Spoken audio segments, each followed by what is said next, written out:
kaya wala nang nalabis sa bibig ko, kundi ang alaala ng pag-ibig mo.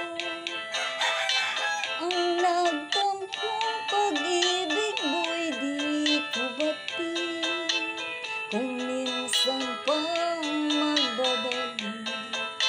Good morning guys! Ingat-ingat po tayo sa ngayong araw na to.